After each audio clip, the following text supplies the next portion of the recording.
That night, I stepped onto the stage with my graduation cap barely adjusted, my hands still trembling from clutching my speech. He, the man who'd made family decisions about my life for a decade, tore past security and charged up, swinging his fist before thousands. Gasps erupted. Phone cameras flashed brightly. He didn't know that in the third row sat a state prosecutor, a bank investigator, and his company's biggest client, all my invited guests. Tonight, I wasn't just receiving a diploma, I was closing an entire era of manipulation. My name is Nora Hayes, and family has always been a contract I never signed. I work nights at Northwest Pediatric Center in Riverton, Westville. My 12-hour shifts start when most people are settling in for dinner. At 34, I've spent more time with beeping monitors and 4 pumps than I have at family gatherings, which suits me fine. The pediatric ward is honest in ways my home never was. When a child cries, you know exactly why. When a machine alarms, there's a clear solution, not like the twisted dynamics waiting for me at my mother's house. Mom Leah remarried Randall Pike when I was 24. By then, I'd already moved out, already started my nursing career, already learned to pay my own bills. But somehow, Randall inserted himself into my life, as if he'd always been there, making decisions, offering advice that felt more like commands. He owns Pike Construction, the kind of local company that wins just enough city contracts to keep him feeling important. More importantly, he sits on the city's bidding subcommittee, a detail he never lets anyone forget. Family helps family, he likes to say, usually when he's explaining why I should be grateful for things I never asked for. This was especially true when he took over managing the small education fund my late father left me. You don't understand investments, Nora. Let me handle it. I understood enough to know the quarterly statements didn't add up, but I kept quiet. I picked up extra shifts instead, starting to save every penny I could to pay for my BSN courses out of pocket. A Bachelor of Science in nursing would mean day shifts, better pay, and most importantly, complete financial independence from Randall's web of control. My half-brother, Kyle, Randall's biological son, is everything I'm not in their eyes. At 26, he's cocky and about to launch Pike Renovations 2.0 with Daddy's money and connections. Last week at dinner, while I was calculating medication dosages in my head for a critical patient, Carl was sketching logos on napkins and talking about disrupting the construction industry. At least Kyle has ambition, Randall said, not even trying to hide the comparison. Not everyone needs to hide behind books and degrees, Nora. Some people create value in the real world. I stabbed my fork into my salad and smiled. Some people also create value by keeping premature babies alive, but I guess that's not real enough. Mom shifted uncomfortably, her default response to any friction. Nora. Randall's just trying to help. He worries about you. Studying so hard at your age. At my age, 34, it was as if I were ancient. It was as if wanting to advance in my career was some kind of midlife crisis instead of normal professional development. The truth is, I started noticing things about 6 months ago. Invoices left on Randall's home office desk when I stopped by to return Mom's casserole dish. Email printouts with interesting numbers. An elementary school renovation bid that seemed inflated by about 30%.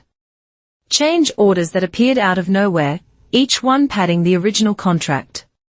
I started taking pictures with my phone, quick, casual, like I was just checking my messages. I started keeping a notebook in my car, writing down dates, times, exact quotes from conversations. Tuesday, 7:47 p.m. mentions Washington Elementary project running over budget. Laughs about unexpected complications. Kyle jokes about creative accounting. My friend at work, Teresa, has a friend named Jamie Ortiz who works in compliance at First Vale Bank. We met for coffee, just 3 healthcare workers talking shop. Nothing suspicious, but Jamie understood financial patterns in ways I didn't. And when I casually mentioned some numbers I'd overheard, her eyebrows climbed toward her hairline. Hypothetically, she said, stirring her latte, if someone was structuring payments to avoid reporting thresholds, that would be interesting. Hypothetically. Then there's Mara Green from my HOA, whose assessment fees mysteriously doubled after Pike Construction won the neighborhood improvement contract. She'd been keeping her own records, her own timeline of promises made versus work delivered. Your stepfather's company charged us for premium materials, she told me during a chance encounter at the grocery store. But my husband's in flooring, she added. He says that's builder-grade stuff at best. Every piece of information I gathered felt like a weight lifting off my chest. For years, I'd accepted the subtle digs, the financial control, the constant implication that I was somehow failing at life by choosing to work nights and study for a better future. But now I had something Randall didn't know about, the beginnings of truth, documented and verified. The BSN graduation ceremony was in 3 weeks. I was ranked third in my class and invited to give a speech about ethics in healthcare. Randall had already announced that he and Mom would attend to support family, though I suspected it was more about maintaining appearances. He'd even offered to review my speech, just to make sure it was professional.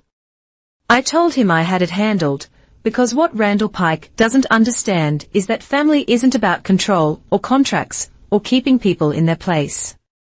It's about respect and trust, 2 things he's never offered and will never receive from me. And sometimes, the best way to help family is to show them exactly who they married. The Bills started talking to me in ways Randall never intended. It began with a simple mistake. He left his laptop open on the kitchen counter while grabbing more coffee. The screen showed an email thread about the Washington Elementary project, and I couldn't help but notice the attached invoice. $340,000 for structural reinforcements on a building that was only getting new HVAC systems. I snapped a photo before his footsteps returned, my phone already back in my scrubs pocket. That photo became the first entry in what I privately called my evidence folder, a password-protected cloud drive that Randall, who still used Pike 2020 for everything, would never think to look for. Jamie Ortiz proved invaluable over our subsequent coffee meetings, as a compliance officer at First Vale Bank. She couldn't directly investigate Randall's accounts, but she could teach me what to look for. See, legitimate construction payments follow patterns, she explained, sketching on a napkin. Regular draws, consistent percentages, clear documentation. But when you see multiple payments, just under $10,000, especially to the same LLC on the same day, she let the implication hang. I started documenting everything with the precision I used for patient charts, date, time, source, details. A snapshot of a contract left in the printer, a photo of meeting minutes from the city subcommittee that Randall had annotated. His handwriting clearly marked which bids to push through. Each piece felt like administering medication, careful dosage, proper timing, clear purpose. Mara Green became an unexpected ally. The HOA treasurer had kept meticulous records of every interaction with Pike Construction, every promise made versus every corner cut. He charged us for copper piping, she showed me the invoice one evening.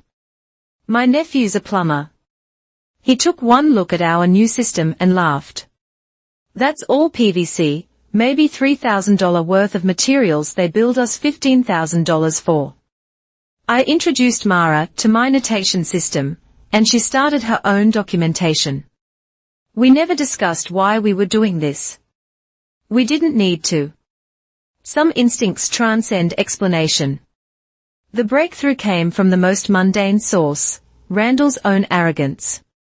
During a family dinner that felt more like a board meeting, he bragged about winning the new Riverside Community Center contract. Funny thing about change orders, he said, cutting into his steak. You write them right, and suddenly a $2 million project becomes $2.6 million. Easy. The client doesn't even blink if you time it during their budget review season. Kyle laughed. Dad's got the whole system figured out. He knows exactly when to submit the modifications, right when they are too committed to back out. I excused myself to check my phone, feigning a hospital emergency, and typed every word into my notes app from the bathroom.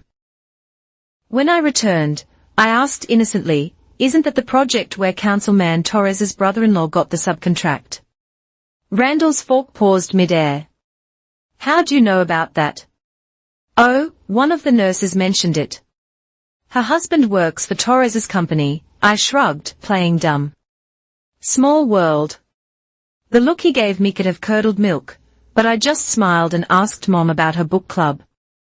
Over the next weeks, I refined my system, cross-referencing public bidding records with actual contract awards, mapping out the web of connections between Pike Construction and various subcontractors, many sharing addresses, some existing only on paper.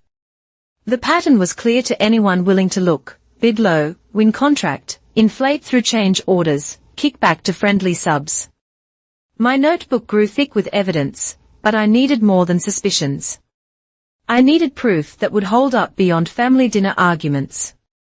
That's when I remembered the education fund, my father's last gift that Randall had managed for a decade.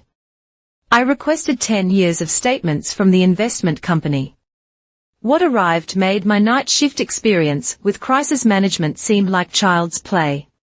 The initial $50,000 had somehow dwindled to $12,000. Despite Randall's claims of aggressive growth strategies, the transaction history showed regular withdrawals, always just under amounts that would trigger additional documentation requirements. "Fees," Randall explained when I asked, his tone suggesting I was too stupid to understand finance, management costs, market volatility. "You're lucky there's anything left." I smiled and thanked him for his help, then photographed every page of every statement. 2 weeks before graduation, I compiled everything into a comprehensive package: contracts, invoices, bank records, HOA documentation, photos of handwritten notes, my detailed timeline. 23 documents that painted a picture of systematic bid rigging, contract inflation, and what Jamie carefully called financial irregularities that merit investigation. "You know what you're doing, right?" Jamie asked during our final coffee meeting. "This isn't just going to affect his business." I thought about every condescending comment, every "at your age" remark, every time he'd made financial decisions about my life while stealing from my future. I thought about Mom, who'd never see the truth unless it was undeniable.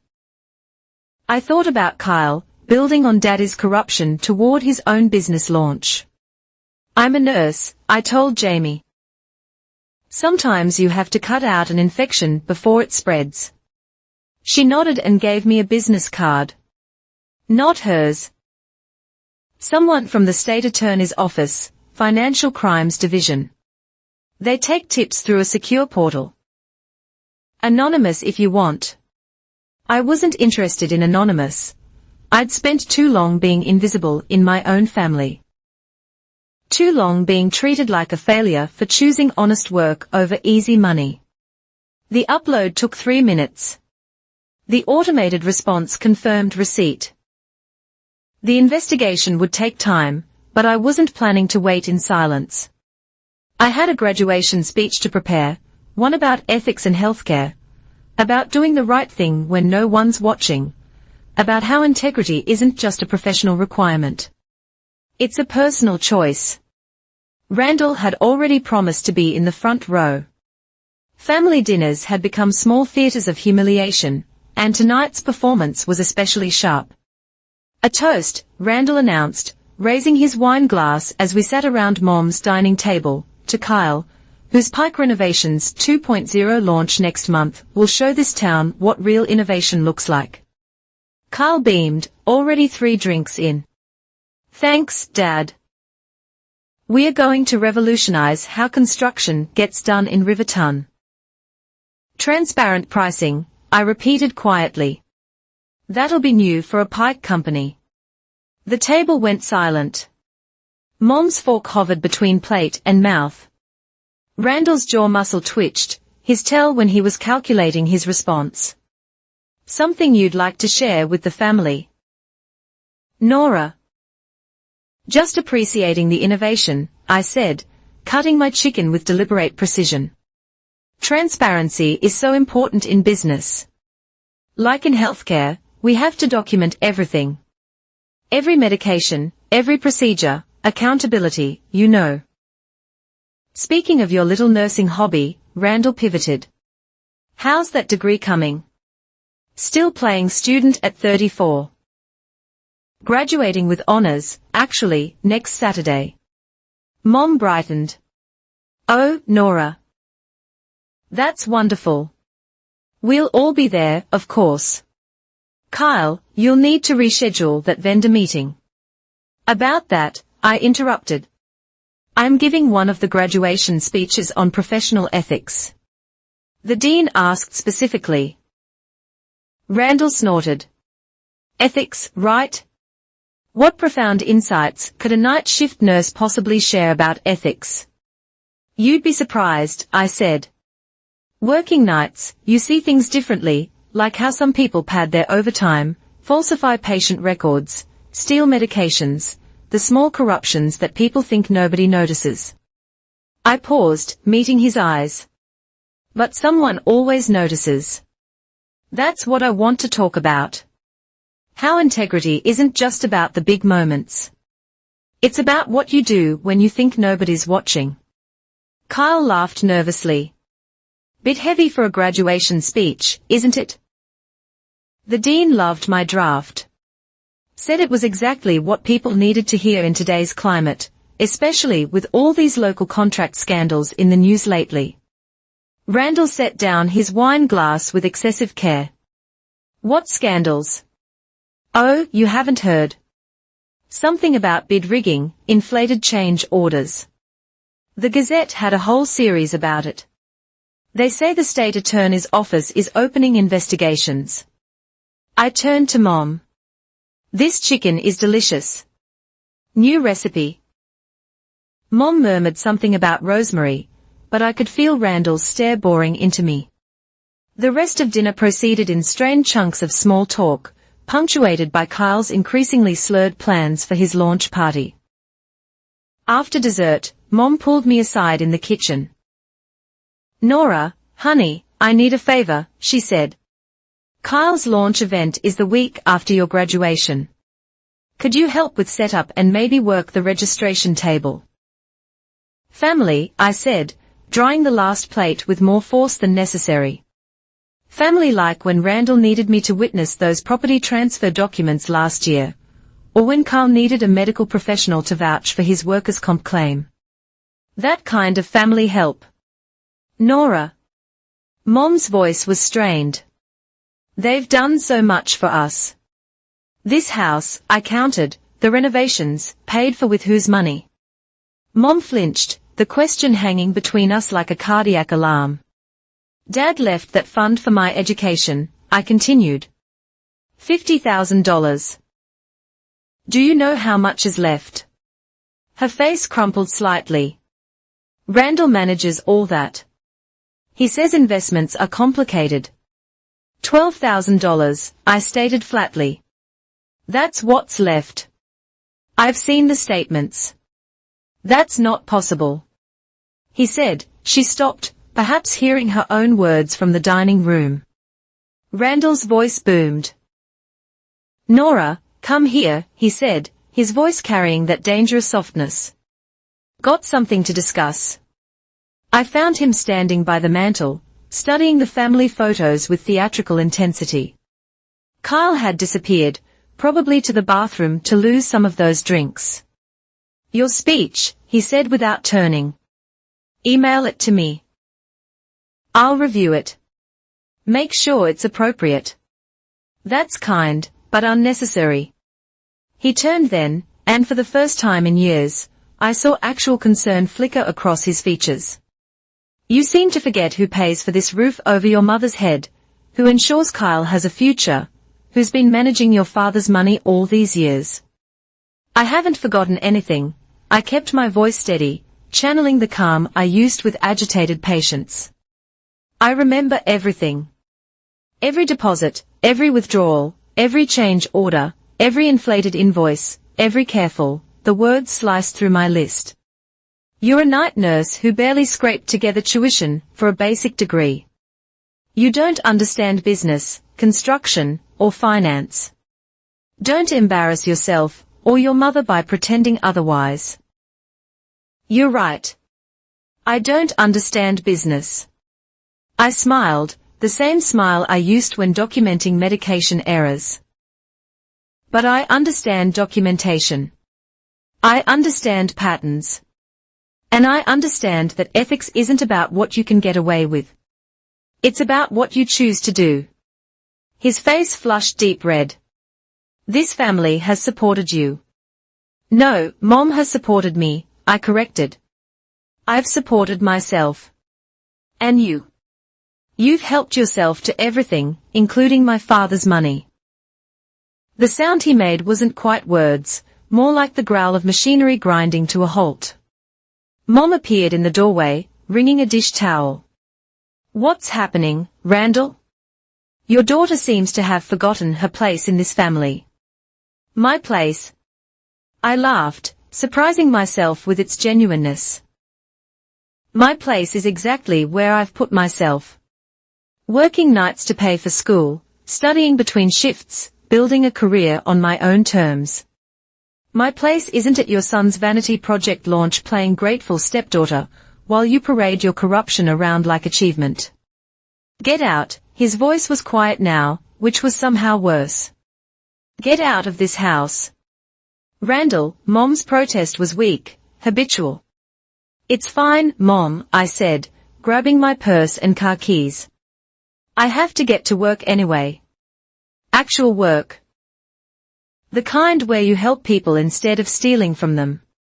As I reached the door, Randall's voice followed me. You show up at that graduation with some self-righteous speech about ethics, and I'll make sure everyone knows what an ungrateful failure you are. I'll stand up in that auditorium and tell them exactly what kind of person abandons family. I turned back, meeting his eyes one last time. Please do, I said. Make sure you speak clearly. I'd hate for anyone to miss a single word. The drive to the hospital was peaceful. My phone buzzed with text from Mom, from Kyle, even one from Randall that I deleted unread, but I felt lighter than I had in years, like a patient finally stabilized after a long crisis. The night shift welcomed me with its familiar chaos, monitors beeping, call lights flashing, the controlled urgency of keeping small humans alive, real work, honest work, the kind where documentation meant saving lives, not stealing them. As I prepped medications for my first rounds, I thought about my graduation speech, about ethics and integrity and the courage to stand up when everyone else sits down, about the difference between family and manipulation, between support and control. Randall promised to be in the front row. I was counting on it. The third row would change everything. I met with Deputy State's Attorney Sarah Winters in a coffee shop 2 towns over, far from Randall's network of eyes. She was younger than I expected, with a kind of focused intensity that suggested she'd climbed fast by being thorough. Your submission was comprehensive, she said, sliding into the booth across from me. 23 documents, clear patterns, documented timelines. We've opened a formal investigation. How long before? These things take time. Months, usually. But she leaned forward. We are very interested in the Washington Elementary project. The federal funding involved makes it significant. I nodded, sipping coffee that had gone cold while waiting. I graduate next Saturday. Randall will be there. Something in my tone made her study me more carefully. He stole my father's education fund, but that's just my loss. He's stolen from taxpayers, from school children who need safe buildings, from homeowners who trusted him. I met her eyes. Personal, yes, but it's also about principle. She pulled out a business card. I can't tell you what to do at your graduation, but if someone were to say something inappropriate in public, especially if there were witnesses. She let it hang. Well, character matters in financial crime cases. The next meeting was trickier. Marcus Rivera, the bank investigator, initially refused to see me at all, but Mara Green had connections. Her cousin worked in Marcus's department, and eventually, I got 15 minutes. I can't discuss ongoing examinations, he said immediately. But hypothetically, if we were tracking structured transactions designed to avoid reporting requirements, we'd be very interested in establishing patterns of behavior. Hypothetically, I agreed. If someone demonstrated a pattern of ethical violations publicly, would that support your examination? He almost smiled. Character evidence is always relevant. The third invitation was the boldest. Thomas Chen, no, that name was too close. Thomas Brennan, Director of Infrastructure for Riverton, represented Randall's biggest contract, nearly 40% of Pike Construction's revenue. His secretary put me through after I mentioned Washington Elementary. Ms. Hayes, his voice was cautious. How can I help you? Mr. Brennan, I began, I'm calling about professional ethics in city contracting. I'm giving a speech at next Saturday's nursing graduation about integrity in professional settings. Given your role overseeing major contracts, I thought you might appreciate attending. A long pause. That's an unusual invitation.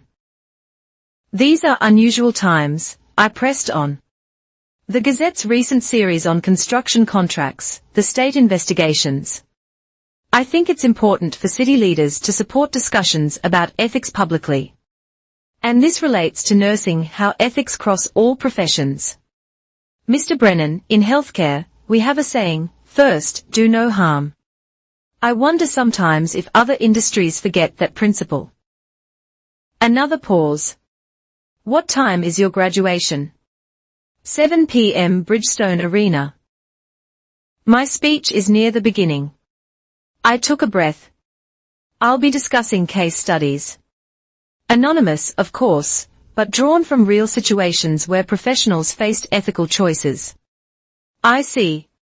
Papers rustled in the background. You know, Ms. Hayes, the city is reviewing all major construction contracts, Pike Construction included. I wasn't aware. No? Well, it's not public yet, but character assessments factor into our decisions. How contractors behave, their professional standards, their integrity. That sounds very thorough. Send me the details. I'll see if I can attend. The last two invitations were personal. Mara Green accepted immediately. Wouldn't miss it for the world, she said grimly. And Eleanor Dean, my supervising nurse, who'd written my recommendation letters, who'd covered shifts so I could study, who'd seen me cry in supply closets after family dinners. Third row, you said. Eleanor confirmed. All of us together, if possible. I want friendly faces where I can see them. Nora, what are you planning? Nothing. Everything.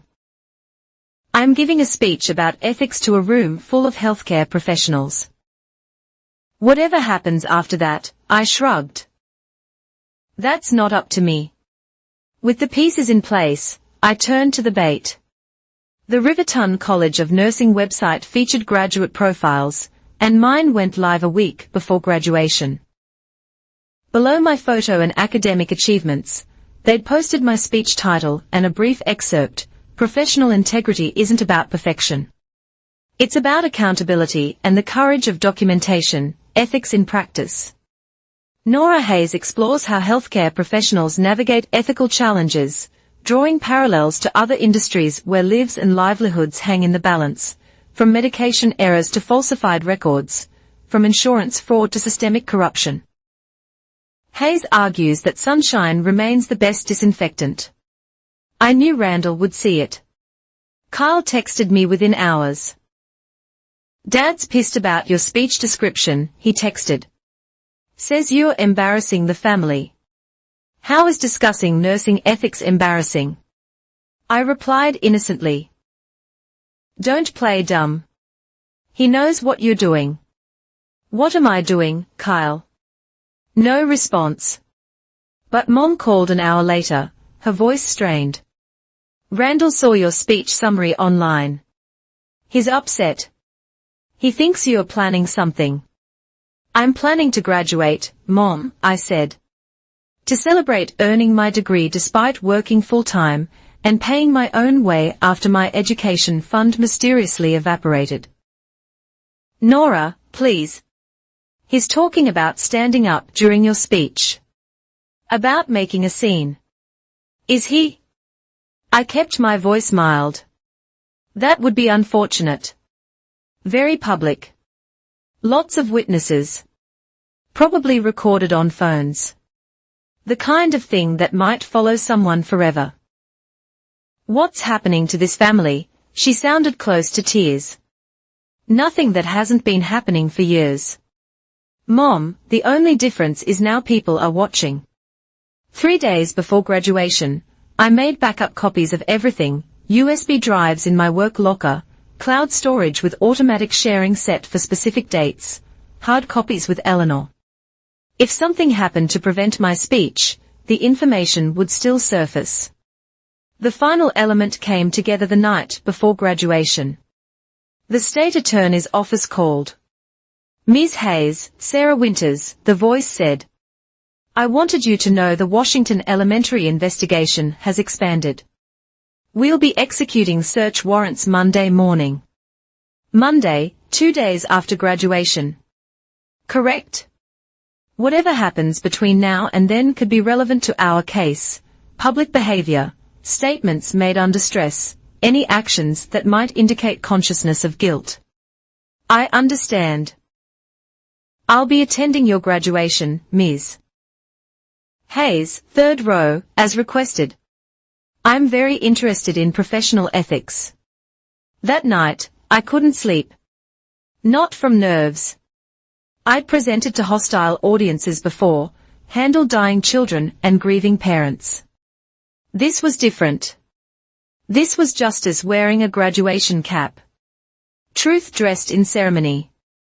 I thought about Randall, so certain of his power, so sure I'd fold like I always had. About Kyle building his future on his father's corrupt foundation. About Mom, willfully blind for the sake of comfort. And I thought about the third row. 5 people who represented everything Randall thought he could manipulate, control, or buy. 5 witnesses to whatever came next. My phone buzzed. Randall texting at 2 a.m. Your mother says you haven't sent your speech for review, the text read. Last chance to be smart. Nora, family protects family. I typed back, see you tomorrow. Front row, right?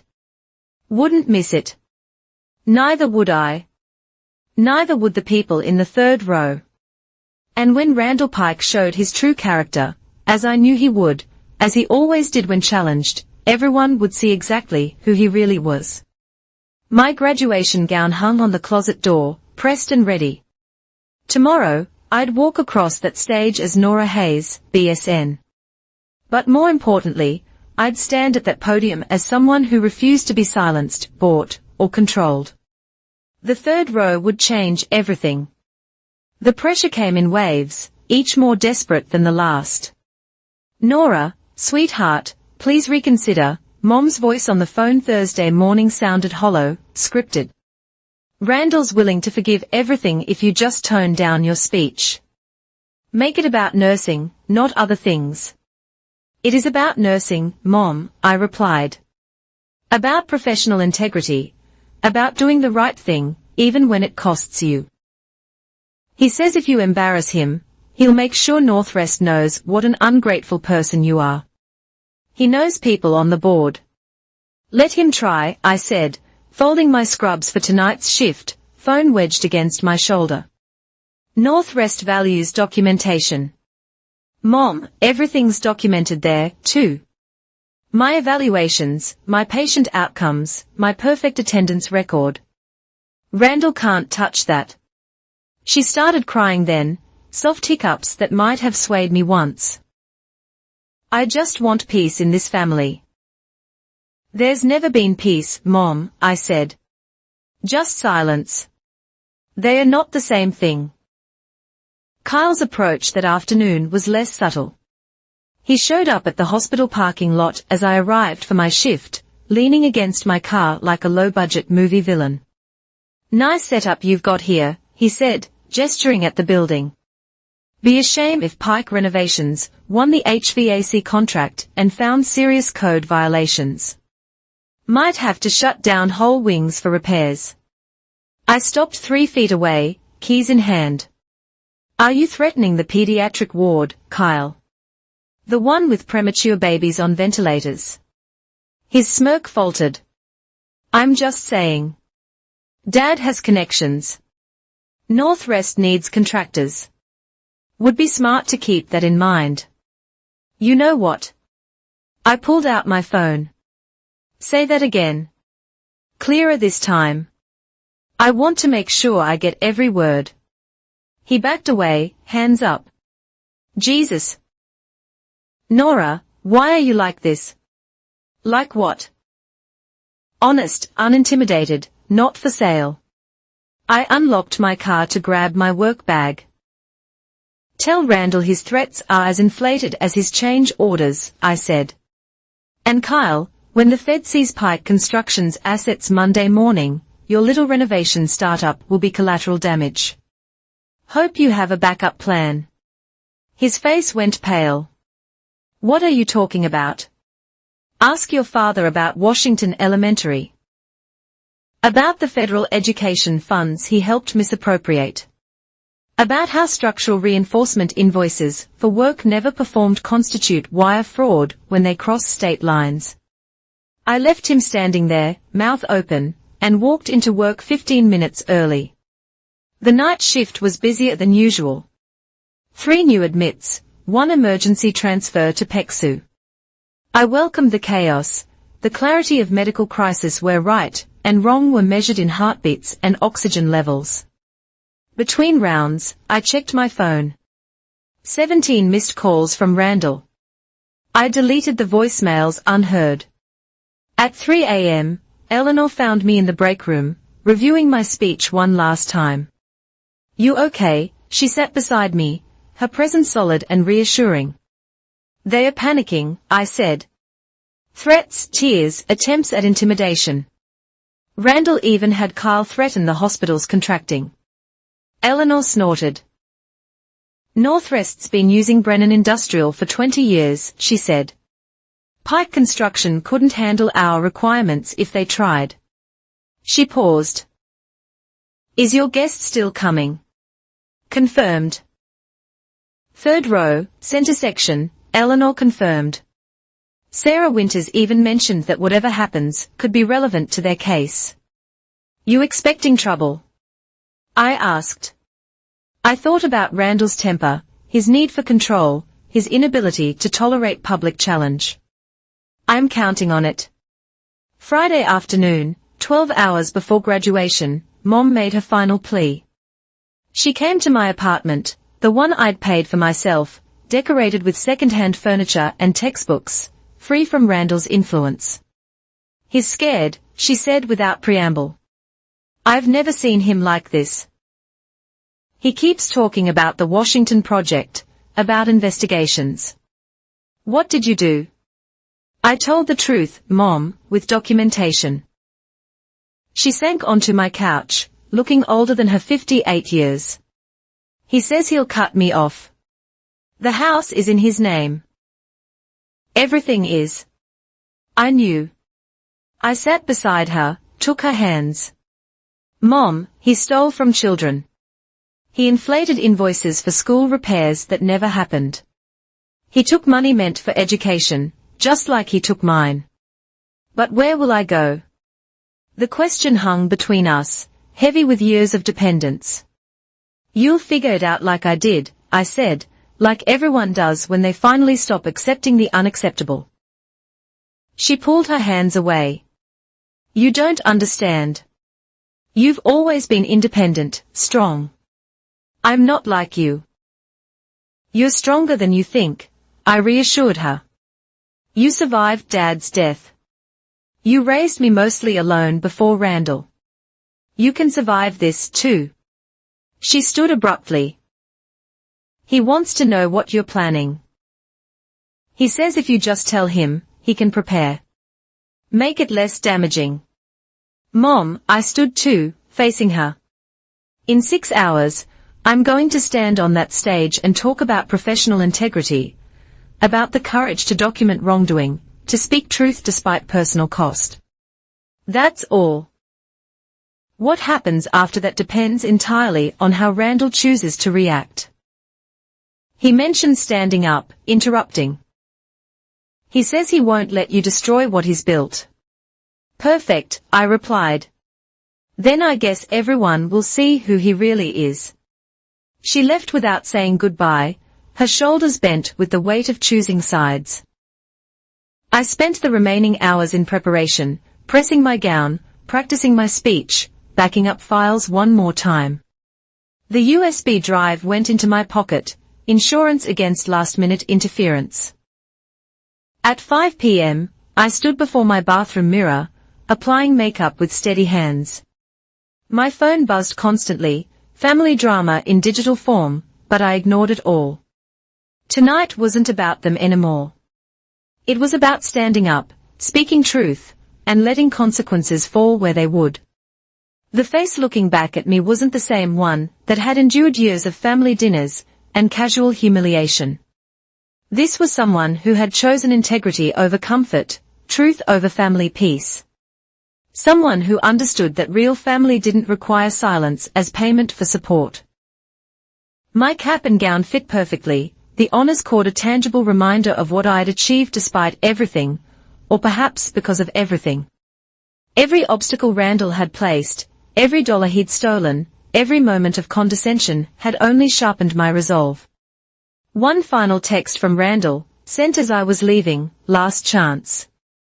Call off your little performance, or I'll make sure everyone knows what an ungrateful you are. I'll stand up in front of everyone and tell them the truth about you. I typed back, looking forward to hearing your version of truth. Front row center, right? Make sure you speak clearly. The acoustics in Bridgestone can be tricky. Then I turned off my phone, got in my car, and drove toward graduation, toward the third row full of witnesses, toward whatever explosion Randall's ego would create when challenged in public. The pressure was over. The stage was set. In 90 minutes, I'd stand at that podium and light a fuse with words about integrity. What happened after that would be Randall's choice. But I knew him, his pride, his temper, his absolute inability to tolerate defiance. He'd make the wrong choice. He always did when cornered, and everyone would see. Ethics isn't found in corporate logos or mission statements, my voice carried across Bridgestone Arena, steady despite the hammering of my heart. It lives in the choices we make when no one is watching. 2,000 people filled the seats, families and friends celebrating their graduates. But I only saw two sections. The third row center, where my invited guests sat with attentive faces, and the front row, where Randall's red face grew darker with each word. In healthcare, we document everything, I continued. Every medication given, every vital sign taken, every incident that occurs. Not because we are required to, but because lives depend on truth. I paused, letting the words settle. But what happens in industries where documentation is flexible, where numbers can be adjusted, invoices inflated, and promises broken behind closed doors? A rustling from the front row, Randall shifting, Mom's hand on his arm. Let me share a case study, I said, not from healthcare, but from our community. A hypothetical contractor, let's call him Mr. P, wins a bid to renovate an elementary school. The initial bid is competitive, reasonable, but then come the change orders. Structural reinforcements that were never needed, premium materials that were never installed. The project cost balloons by 30%, 40%. Who pays? Taxpayers. Who suffers? Children learning in classrooms that still leak because the real repairs were never made. Randall stood. The movement was abrupt, violent enough to knock his chair back. Security guards at the edges of the arena straightened. Alert!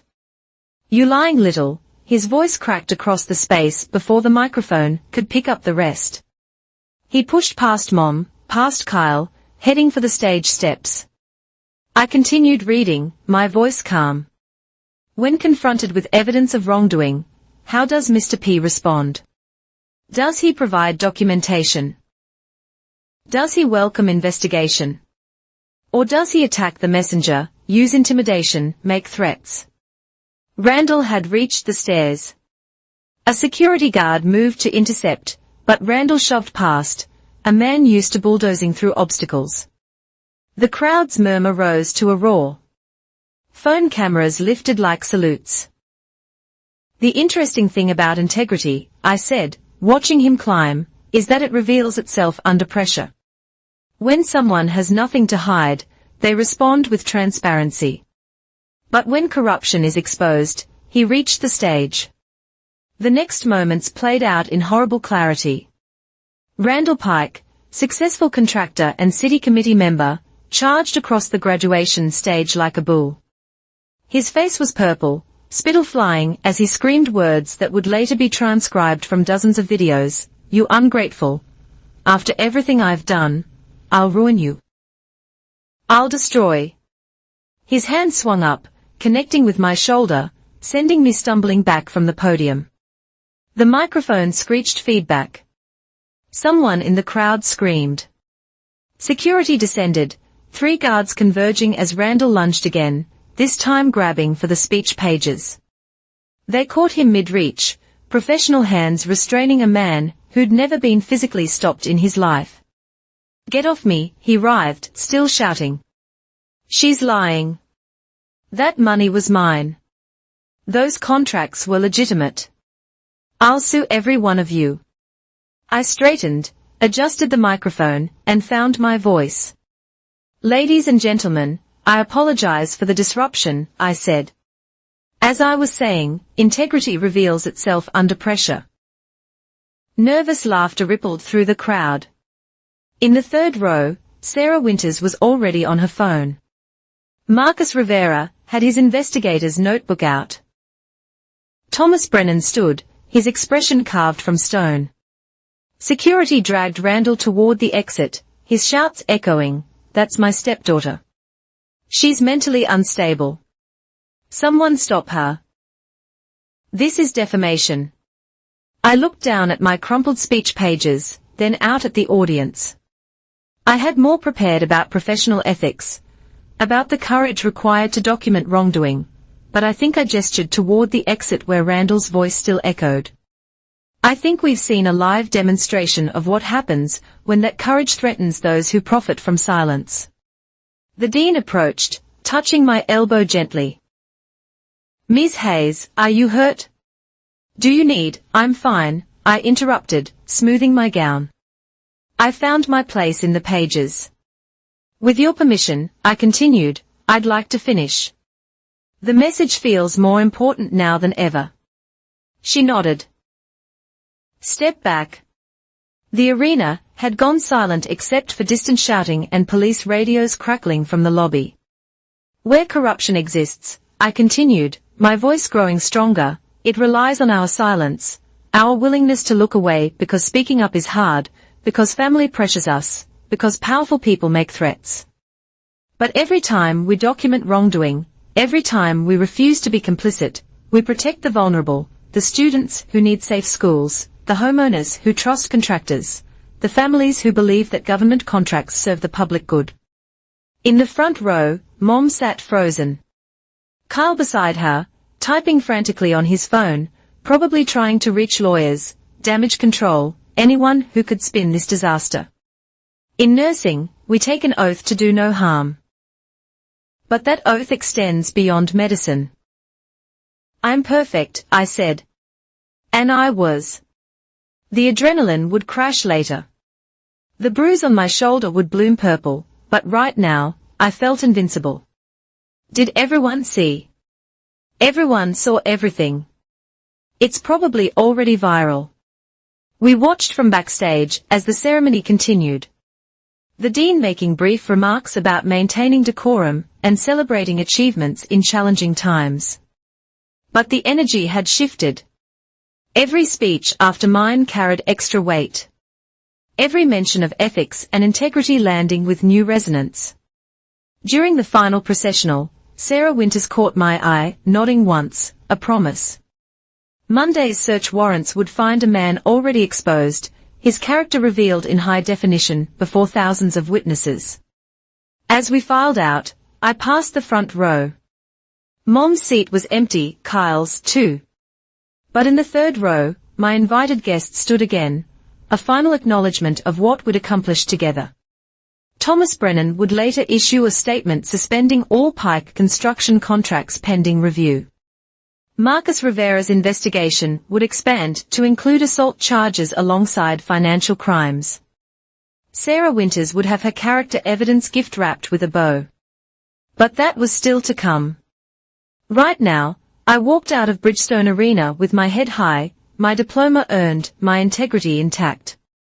Behind me, somewhere in the parking lot, Randall Pike was learning what handcuffs felt like. The graduation speech was over. The real consequences were just beginning. The lobby erupted like a crime scene in slow motion. Sarah Winters moved first, her deputy prosecutor instincts sharp, as she approached the security office where Randall was being held. I watched her flash her credentials, saw the security chief's expression shift from annoyance to attention. Within minutes, 2 Riverton police officers arrived. Not campus security, but real city cops with real handcuffs. Ms. Hayes, one of them approached me. We need a statement about the assault. Of course, I kept my voice steady. Professional. He struck my shoulder, attempted to grab my speech materials, and made verbal threats in front of approximately 2,000 witnesses. The officer's pen moved across his notepad. Behind him, I could see Thomas Brennan in heated conversation with someone on his phone. His assistant stood nearby, tablet in hand, already typing. Marcus Rivera appeared at my elbow as the officer finished. Ms. Hayes, Rivera said. That was illuminating. The way he mentioned that money was mine during his outburst. Would you say that was a reference to specific funds? You'd have to ask him, Mr. Rivera, I replied. Though I imagine he's not in a talkative mood right now. Through the glass doors of the security office, we could see Randall. His expensive suit rumpled, gesturing wildly as Sarah Winters stood with crossed arms, even muted by distance and glass. His agitation was obvious. Eleanor brought me water, hovering protectively. There are reporters outside, I observed, then paused. Local news got here fast. They were probably already here for graduation, or someone tipped them off that something interesting might happen. Mara Green materialized from the crowd, her expression grimly satisfied. I may have mentioned to my neighbor, she works at Channel 7, that tonight's ceremony would be particularly noteworthy. Mara, what public interest? Taxpayers deserve to know when their money funds corruption. She squeezed my hand. You did good, honey. Real good. The security office door opened.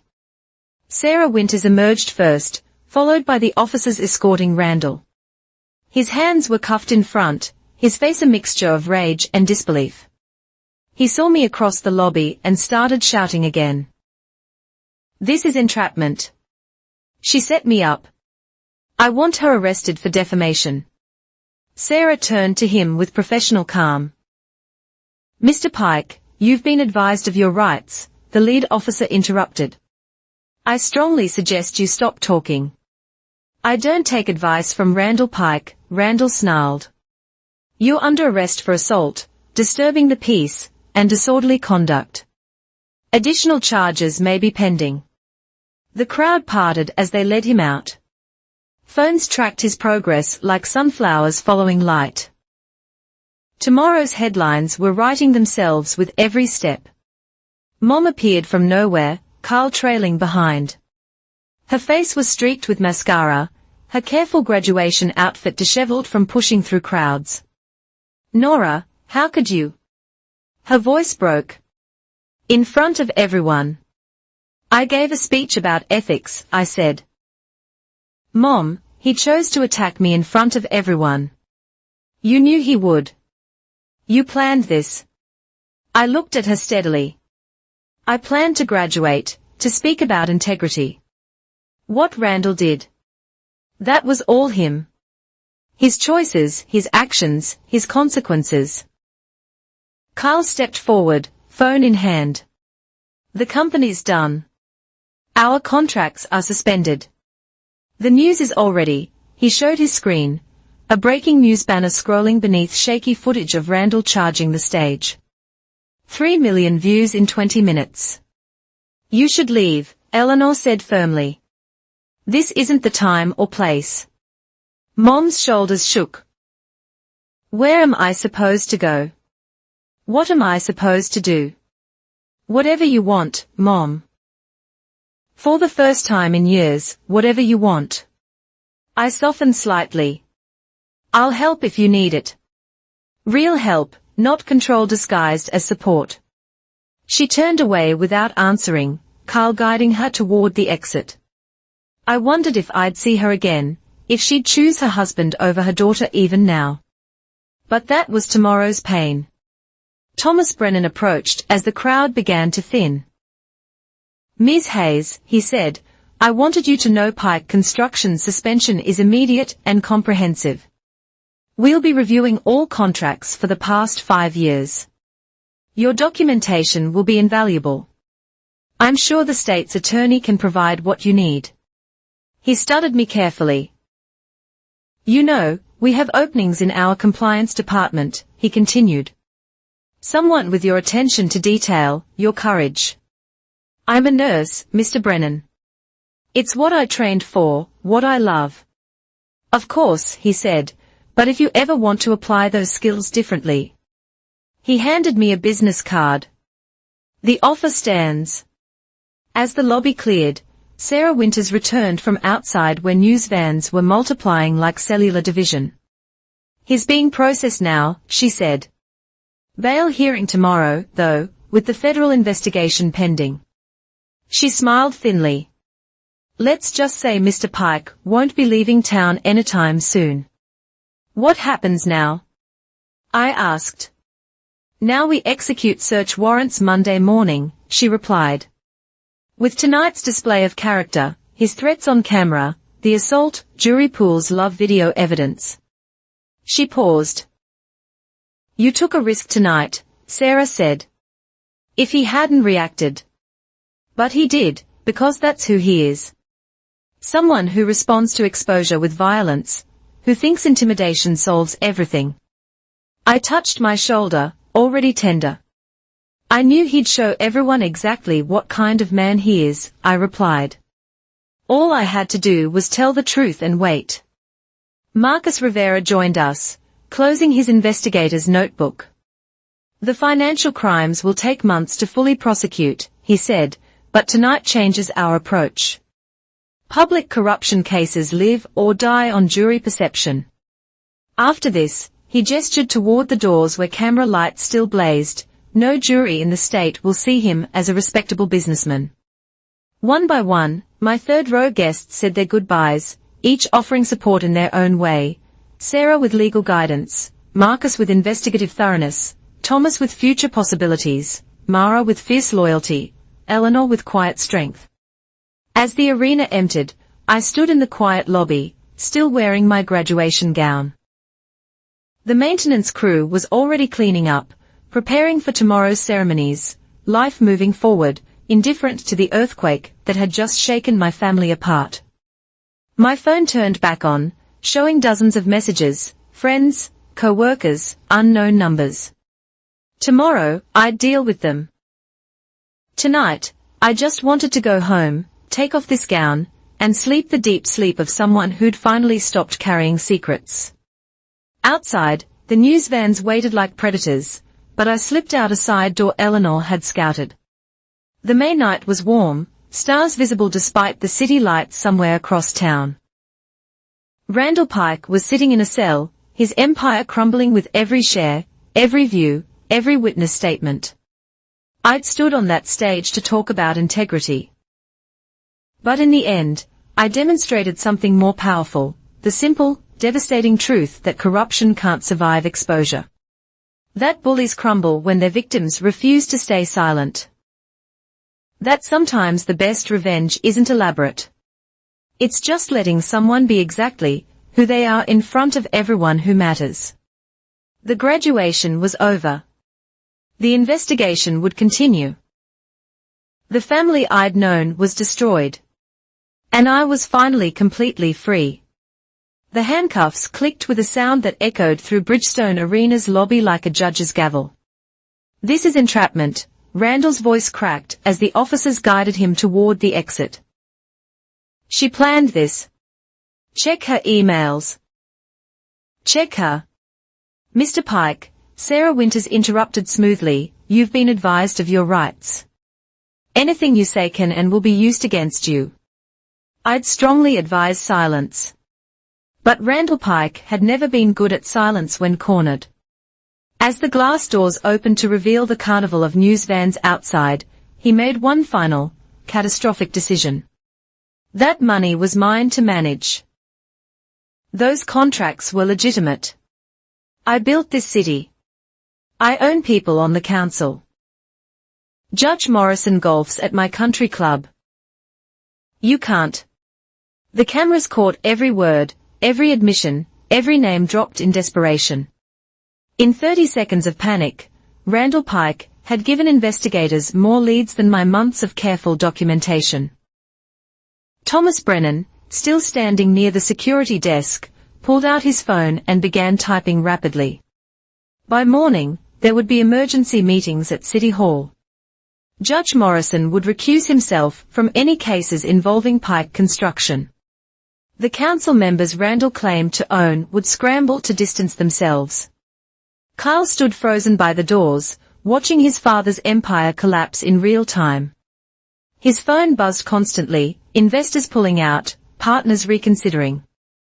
The house of cards was folding with breathtaking speed. Pike Renovations 2.0 is dead before it could launch. Ms. Hayes, a reporter had slipped inside, microphone extended. "Can you comment on tonight's events?" I straightened my graduation gown one final time. "Tonight was about celebrating educational achievement and professional integrity," I said. "I gave the speech I was asked to give." Mr. Pike's response speaks for itself. "But did you expect?" Eleanor stepped between us. "Ms. Hayes has no further comments. Please respect the graduate's privacy." We watched through the windows as Randall was loaded into the patrol car, still shouting about conspiracies and ownership. The man who'd controlled my family through fear and finance was being driven away in handcuffs, his own words building the case against him. Mom appeared one last time, standing alone near the exit. Our eyes met across the lobby, a lifetime of complicated history in that gaze. She opened her mouth, closed it, then simply walked out into the night. I understood. Some bridges, once burned, take time to rebuild, if they ever can be. Marcus Rivera closed his notebook with satisfaction. Monday morning's search warrant just became a formality, with his on-camera admissions about the money and contracts, he said. "We have probable cause for immediate asset freezing." "All of them?" I thought of Mom, of the house in Randall's name. "We'll be reasonable where we can be," he paused, "but yes, all accounts connected to Pike Construction will be frozen pending investigation." He paused. "Your mother might want to speak with a lawyer," he said. Spousal protections exist, but they are complicated. I nodded, already planning to call a friend from law school who specialized in family law. Whatever came next, Mom wouldn't face it alone if she'd accept my help. The arena was nearly empty now, just the cleaning crew, and a few lingering security guards. My fellow graduates had long since departed for celebration dinners and parties, but I felt no urge to leave yet. This moment, standing in the scene of Randall's self-destruction, felt too significant to rush past. You know, Eleanor said quietly, in 20 years of nursing, I've seen a lot of people stand up to bullies, but this was art. I just told the truth. Exactly, she agreed. And you made sure the right people were listening when the truth provoked exactly the reaction you expected. She smiled. Like I said, art. Sarah Winters gathered her things, preparing to leave. Ms. Hayes, we'll need you to come by the office Monday to file formal statements. Bring any additional documentation you might have forgotten to include in your initial submission, she added. I understood the implication. Whatever evidence I'd held back, and there was always more, could now be added to the official record. 9 a.m. perfect. And Ms. Hayes, thank you, Sarah Winters said. Cases like this, with clear documentation and public evidence, they are a prosecutor's dream. One by one, my third-row guests departed. Each handshake, each nod, each promise of future cooperation felt like another nail in Pike Construction's coffin. By the time the last of them left, the news vans outside had tripled.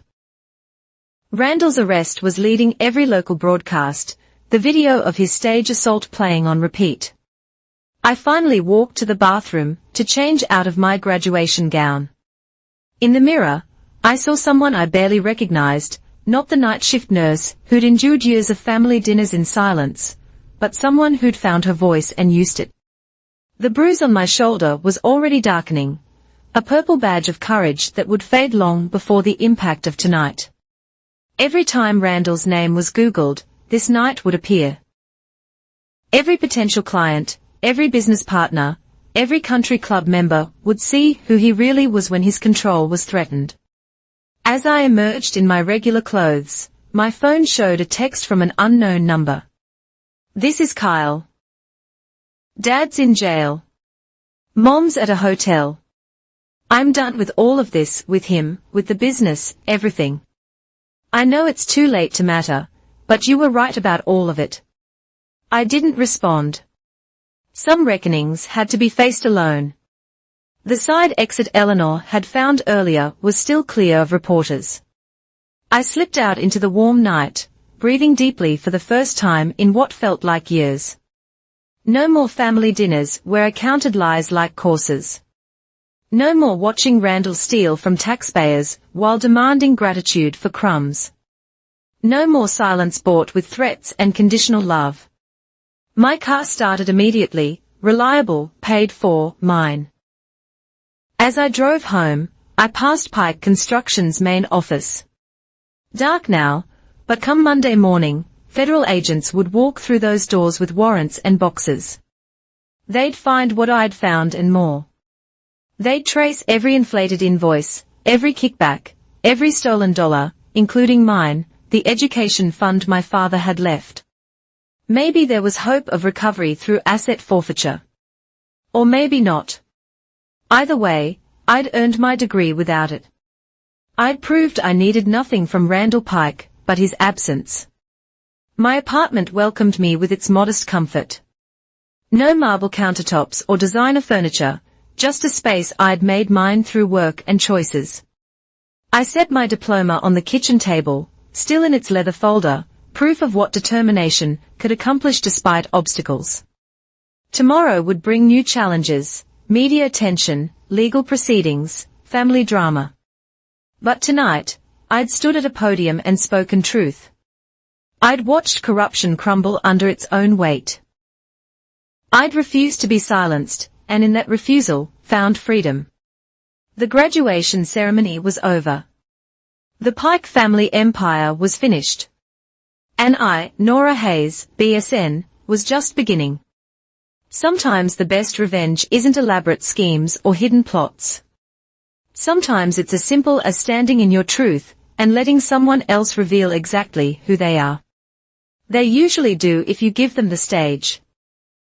Your stories inspire me to keep creating. Until next time, stay strong and keep documenting the truth.